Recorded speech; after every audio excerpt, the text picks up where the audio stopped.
Oi, tudo bem? Meu nome é Jairo e eu quero conversar com vocês nesta tarde um pouquinho sobre relacionamento marido e mulher. Vou usar uma história que está relatada na Bíblia para a gente tirar algumas lições para a nossa vida. Mas antes, eu quero apresentar para vocês a minha família, a minha esposa e os meus filhos. Aqui está então a minha namorada, estou falando hoje, dia 12 de junho, Dia dos Namorados. Nós estamos casados há 22 anos e aqui os meus dois filhos. Nós somos conhecidos como a família J, porque eu me chamo Jairo, a Joyce, o meu filho mais velho, o Josué, e o mais novo é o Jaéder. E o que nós vamos estudar está aqui no Evangelho de João, no capítulo 2, do verso 1 ao verso 11, que é o primeiro milagre que Jesus fez em seu ministério, quando ele transformou água em vinho. E essa história é muito conhecida, mas é importante a gente entender o que Jesus queria nos ensinar nesta ocasião, quando ele fez esse milagre. Quero compartilhar com vocês alguns textos. Vamos ler a história. São poucos versos, como eu disse, no Evangelho de João. Está lá escrito o seguinte: 3 dias depois, houve um casamento em Caná da Galileia, achando-se ali a mãe de Jesus. Jesus também foi convidado com os seus discípulos para o casamento. Tendo acabado o vinho, a mãe de Jesus lhe disse: Eles não têm mais vinho. Mas Jesus lhe disse: Mulher, que tenho eu contigo? Ainda não é chegada a minha hora.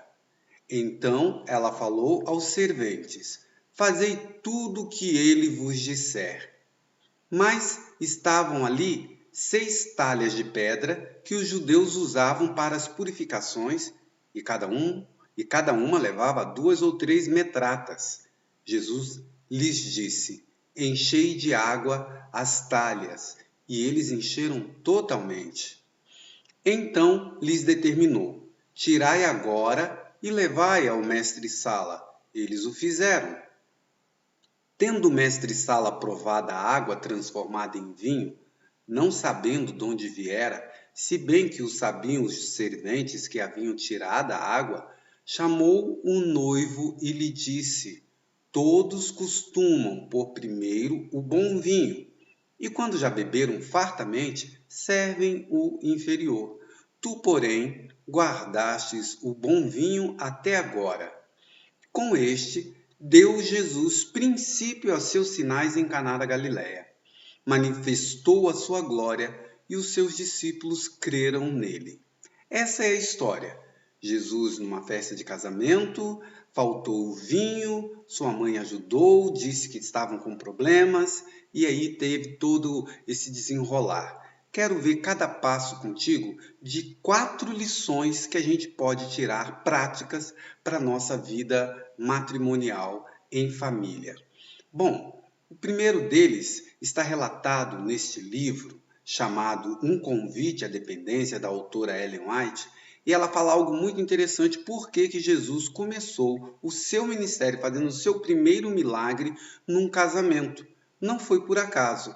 Veja o texto. Jesus começou o seu ministério público numa festa de casamento.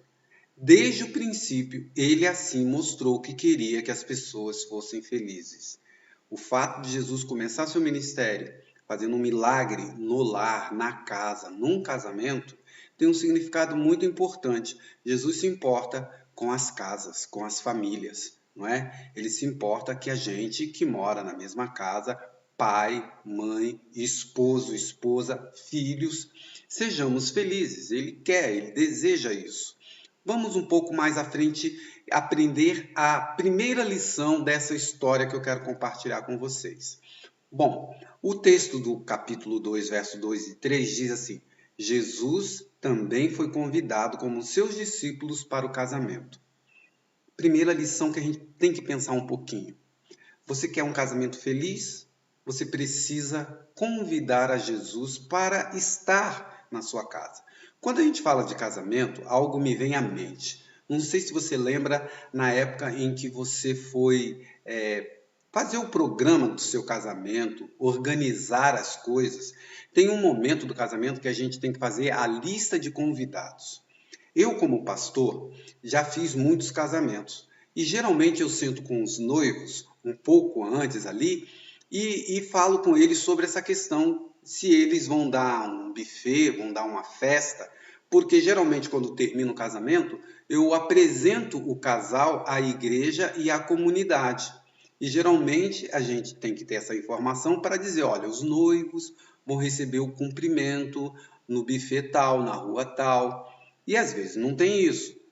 Mas eu já vi cada situação que eu sento com os noivos e alguns deles dizem assim, ó, pastor, a gente não quer que o senhor fale nada lá no final, porque a gente não convidou todo mundo. A gente convidou só metade da igreja. Então a gente não quer criar esse constrangimento. Geralmente eu falo assim, olha, isso vai dar BO. Quantos de vocês não já aconteceu de perguntar para alguém, talvez assim, ah, você sabe onde é o endereço do buffet? Aí a pessoa fala assim, vai ter buffet? Não me convidaram, não estou sabendo. Ah, esquece, então não falaram, não falei nada para você. Fazer a lista de convidados para um casamento é algo importante. E é importante também que no seu casamento, na sua casa, na lista de convidados esteja Jesus. Jesus foi naquele casamento, mas ele não era como era, por exemplo, os meus irmãos e primos quando eram pequenos. Eu me lembro, na cidade onde eu nasci, lá em Itaguaí, no Rio de Janeiro, eles faziam uma coisa muito interessante. No final do sábado, na Igreja Católica, sempre tinha casamento. Mas é uma cidade pequena. O que os meus irmãos faziam naquela época, então, que não tinha internet, não tinha esse monte de coisa? Eles iam para frente da igreja católica e quando o casamento terminava, a noiva entrava no carro e ia para sua casa. Ali não tinha buffet, a festa de casamento era feita na casa da noiva. Meus irmãos iam seguindo, se misturava no meio da multidão ali e iam comer, iam furar ali aquela, como a gente diz, né? Eram os famosos bicões. Eles iam comer, simplesmente ali no meio daquelas pessoas. Mas por que eu estou dizendo isso? Porque no seu casamento, na sua casa, Jesus não é bicão. Ele não vai entrar como um intruso. Ele só irá entrar na sua casa se ele estiver na lista de convidados. A gente precisa convidar a Jesus para entrar na nossa casa. Como que a gente faz para convidar Jesus para entrar na nossa casa? Eu coloquei algumas coisas, mas uma delas é muito importante. Você já ouviu falar em culto familiar? Quando você reúne a família para fazer uma prece, em volta da mesa, quem sabe na hora do almoço, não esquece de agradecer. A presença de Jesus tem que ser convidada. Algumas pessoas acabam expulsando Jesus da sua casa. Por quê? Porque são palavras de xingamentos, um clima pesado. Os anjos não vão ter alegria de estar neste lugar. Então, a primeira lição que a gente precisa entender e colocar em prática: Jesus quer entrar na sua casa. Sabe, quando a gente fala sobre conversão, a gente fala que Jesus, tem um texto em Apocalipse, capítulo 3, verso 20, que Jesus está à porta batendo, e esta porta é a porta do coração da nossa vida, só tem maçaneta pelo lado de dentro, porque Jesus não arromba, ele não pode invadir a sua casa nem a sua vida se não houver permissão. Permita que Jesus entre na sua casa e ele poderá estar ali na hora da dificuldade fazendo oração, o cônjuge, né, esposo, esposa, buscando a presença de Deus para que haja paz e harmonia nesta casa. A primeira lição, então, que a gente pode aprender é esta questão de ter Jesus conosco sendo o nosso convidado. Uma outra coisa que eu queria pensar, que diz que o casamento ali acabou o vinho. Este acabar o vinho é uma denotação de que houve um problema. Mas vejam, acabou o vinho. O que será, comparativamente, que acontece hoje nas famílias, que é um problema também? Que é a falta do vinho lá no casamento, que os noivos ficaram em dificuldades. No nosso dia a dia também tem momentos de acabar. Para alguns acaba o amor, que eles dizem, para alguns acaba a paciência. O que tem acabado na sua casa e que Jesus pode suprir? Interessante que no texto bíblico também nos mostra esta questão de que quando nós, deixa eu colocar aqui para vocês, olha só, quando nós temos a dificuldade de um problema, não é que estar Jesus ali conosco vai evitar que o problema exista. Mas como na história do barquinho, que estava quase a naufragar, e Jesus se levantou e acalmou a tempestade, nós também teremos a presença de Jesus para acalmar os problemas que poderão surgir. Então a ideia é o seguinte: você convida Jesus para entrar na sua casa. Quando ele entra, não é uma garantia de que problemas não acontecerão, mas a garantia de que ele estará ao nosso lado quando esses problemas acontecerem. E ele vai dizer, como disse nesta história tão bonita: aquietai-vos e sabei que eu sou Deus. Isso que diz o texto sagrado. Primeira lição que a gente pode aprender aqui com Jesus, olha aqui, ó. Convide Jesus para o seu casamento. Esta é a primeira lição. A história continua. Maria foi procurar a Jesus. Vamos ver a segunda lição que eu quero compartilhar. Tendo acabado o vinho, a mãe de Jesus lhe disse: eles não têm mais vinho. Nessa história me chama a atenção o papel de Maria. Maria, mãe de Jesus, foi a pessoa que percebeu que aquele casal estava em apuros e ela foi até Jesus, aquele que pode e tem poder para resolver o problema. Para mim, Maria, ela faz o papel de um amigo, de um pastor, de um pai, de uma mãe, de alguém que está olhando de fora o seu relacionamento e é um amigo íntimo, um padrinho de casamento, que percebe que alguma coisa está errada e vai até você para te dar um conselho, para conversar contigo, não é? Para fazer um encaminhamento, quem sabe, uma terapia. Essa pessoa é muito importante. Você pode ser Maria no casamento de alguém, ou você pode ter alguém que supostamente faz esse papel em te dar um toque, em te orientar. É muito bom a gente ter pessoas que nos amam e também estão preocupadas com o nosso relacionamento. O que a gente não pode fazer é usar aquele ditado popular e ter uma atitude de rebeldia, de afastamento, porque tem um ditado que diz assim: briga de marido e mulher, ninguém mete a colher. Mete a colher sim. Às vezes a gente vai precisar desse olhar de alguém que percebe que a gente está em dificuldade. Esse foi o papel de Maria. Então a segunda lição que a gente pode aprender aqui é que nós devemos ser abertos a conselhos e a ajuda. Seja aberto. Não feche os olhos nem o ouvido para alguém que está tentando te ajudar. No casamento também aconteceu uma outra coisa. Aí nós vamos para a terceira lição. Diz que então Maria falou para os servos. Ela foi até Jesus, levou o problema deles, que eles estavam, e Jesus falou: o que eu posso fazer? E Maria então vira para os servos e diz assim: faça tudo o que ele vos disser. O que Jesus pedir para vocês fazerem para resolver o problema, façam. E aqui tem uma grande lição. Tem muitas pessoas que querem resolver os problemas de relacionamento, mas não querem pagar o preço. Vamos ler o texto para a gente entender um pouco melhor. Estavam ali 6 talhas de pedra, que os judeus usavam para suas purificações, e cada uma levava de 2 a 3 metratas, que é uma medida antiga. Eu já vou explicar ela para vocês. Jesus lhes disse: enchei de água as talhas, e eles a encheram totalmente, até a boca. Que lição a gente pode aprender deste fato? Jesus deu uma ordem, os servos foram lá e obedeceram e encheram as talhas com água. Vamos pensar um pouquinho. Jesus é o Criador de todas as coisas. Criador deste mundo, dos animais, das plantas. Ele estava lá no Jardim do Éden quando Deus fala: façamos o homem à nossa imagem. Pai, Filho e Espírito Santo estavam ali na criação. Jesus tem poder na palavra. Ele falou: haja luz, e a luz apareceu.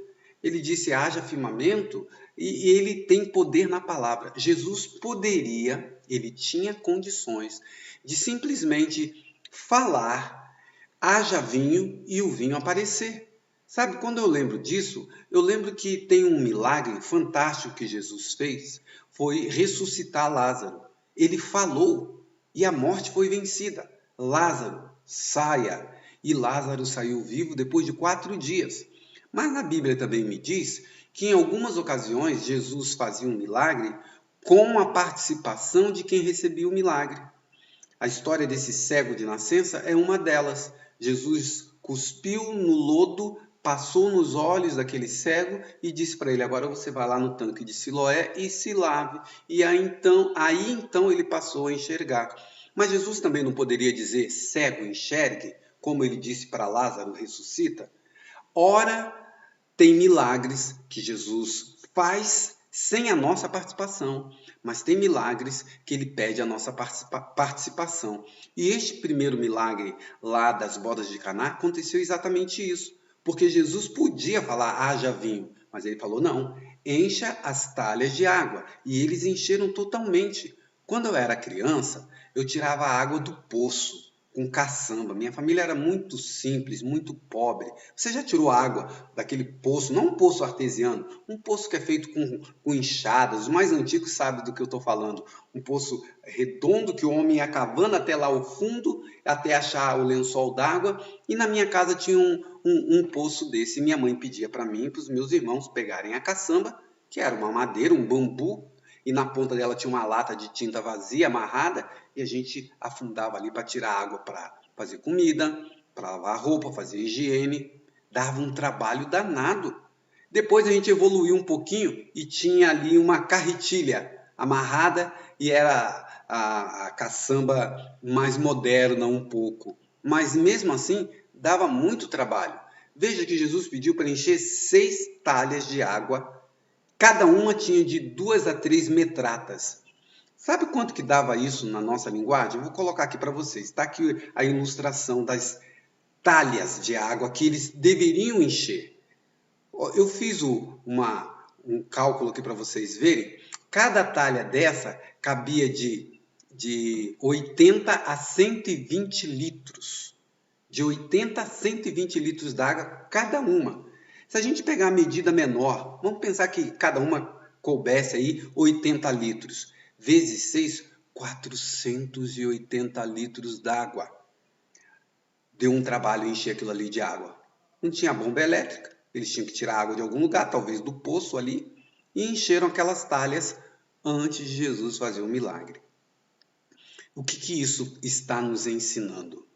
A felicidade não é obra do acaso. Se você quer que o seu casamento seja feliz, você vai ter que pagar o preço para isso. Eu me lembro de um amigo meu que ele estava com a família dele depois de um culto da igreja, e as pessoas depois do culto ficam ali conversando, aí veio um amigo de longe e chegou próximo dele e falou assim, eu estava observando a sua família, rapaz, e eu fiquei olhando, que esposa distinta, que filha educada, e no final da frase esse rapaz virou para o meu amigo e falou assim, que sorte que você tem de ter uma família assim. Esse meu amigo reagiu dizendo, sorte? Rapaz, você não sabe o quanto eu me esforço para lembrar o dia do aniversário da minha esposa e dar um presente para ela. Você não sabe o que é pegar essa minha filha, desde pequena, levar para os desbravadores, para os aventureiros, levar para o internato que eu estou pagando.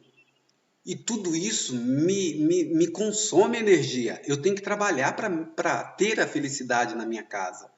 E você vem me dizer que é sorte? Então vocês percebem que a felicidade não acontece por acaso, tem um preço. Às vezes eu atendo casal que o casamento tá uma água, terrível. E eles perguntam para mim, pastor, o nosso relacionamento tem solução? Tem conserto? Eu falei, tem. É igual você levar o seu carro no funileiro.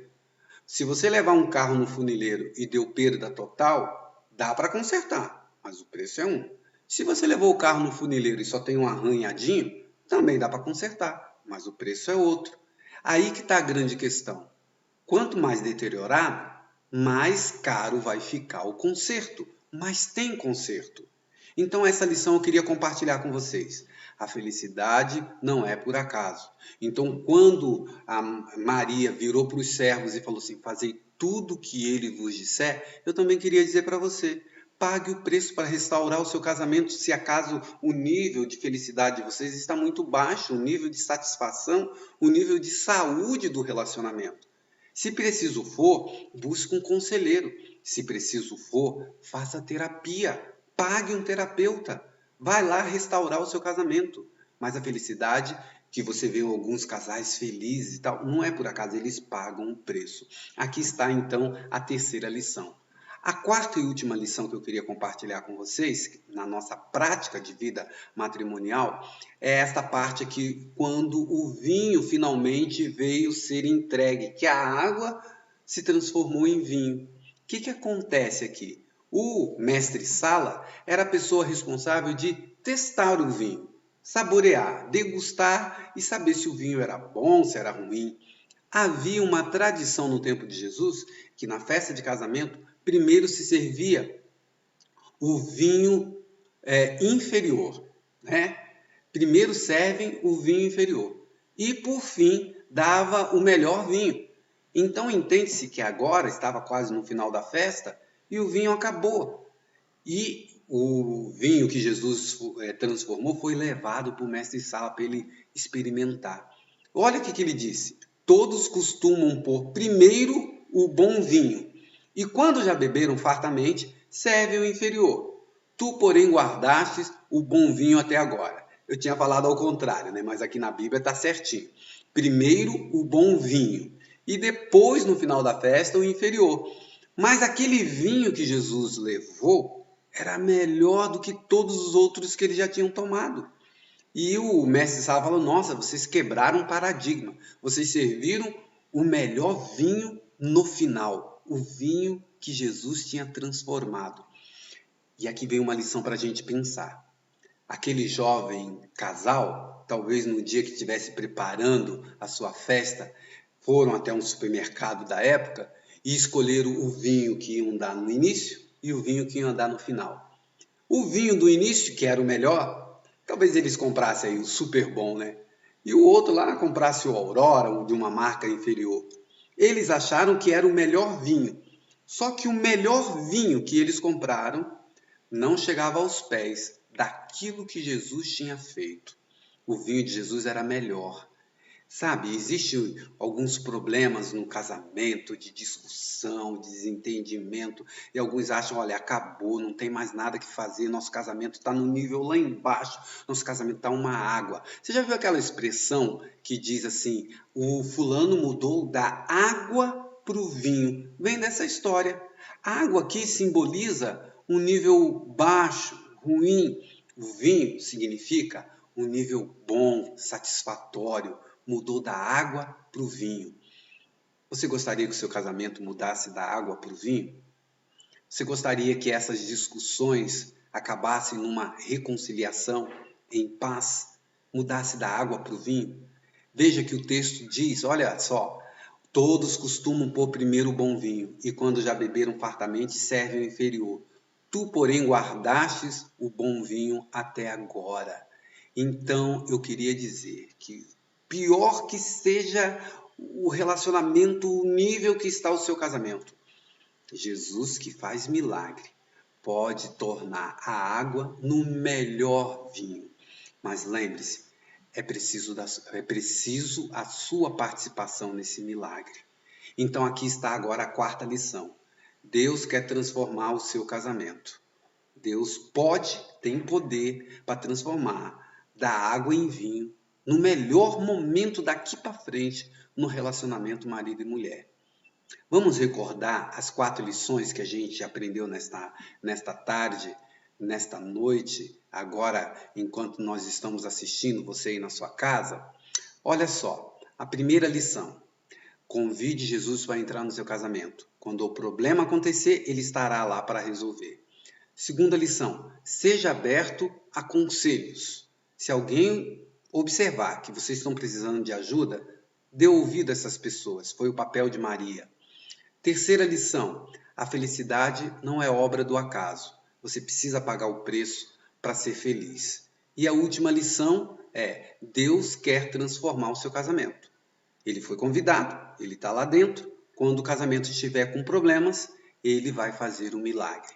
Você faz a sua parte, você busca o conhecimento, você faz tudo que estiver ao seu alcance. Mas quando não funcionar, aí entra o milagre de Deus, o sobrenatural de Deus. Que Deus te abençoe, que você tenha sucesso no seu relacionamento, porque isso vai refletir na vida dos seus filhos. O lar é a célula da sociedade. E o relacionamento marido e mulher é a base da casa, do casamento. Os nossos filhos precisam que nós, pais, vivamos em amor e em harmonia. Que Deus te abençoe. Foi um prazer falar contigo. Até a próxima vez.